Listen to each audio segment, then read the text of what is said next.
Pen Khopoli मार्गावर भीषण अपघात, एकाचा मृत्यू, एक गंभीर जखमी।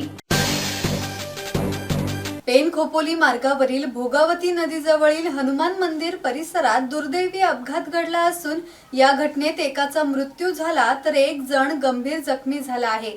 रस्त्यावर पडलेल्या खड्ड्याला वाचवण्याच्या प्रयत्नात रिक्षा चालकाने वाहन डाव्या बाजूला घेतले, मात्र त्या ठिकाणी संरक्षक कठडा नसल्याने रिक्षा थेट नदीपात्रात कोसळली। या अपघातात एकनाथ किंजवडे यांचा मृत्यू झाला तर भूषण पाटील हे गंभीर जखमी झाले असून त्यांच्यावर पेन येथील म्हात्रे हॉस्पिटलमध्ये उपचार सुरू आहेत। या घटनेनंतर स्थानिक नागरिकांमधून तीव्र संताप व्यक्त होत आहे। संबंधित ठिकाणी रस्त्यावर मोठा खड्डा असून याबाबत वारंवार राष्ट्रीय महामार्ग बांधकाम विभागाच्या पेन शाखेकडे तक्रारी करूनही दुर्लक्ष झाल्याचा आरोप नागरिकांकडून केला जात आहे। या निष्काळजीपणामुळेच अपघात घडल्याचे बोलले जात आहे। या प्रकरणी पेन पोलीस ठाण्यात गुन्हा नोंद करण्यात आला असून पुढील तपास पोलीस करत आहेत।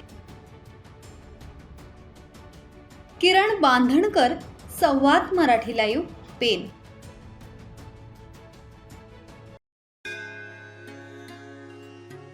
श्री गणपती संस्थान महड, तालुका खालापूर, जिल्हा रायगड।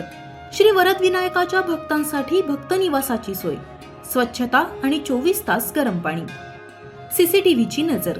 आगाऊ नोंदणीसाठी संपर्क करा 02192 26 69 12 72 76 47 38 54।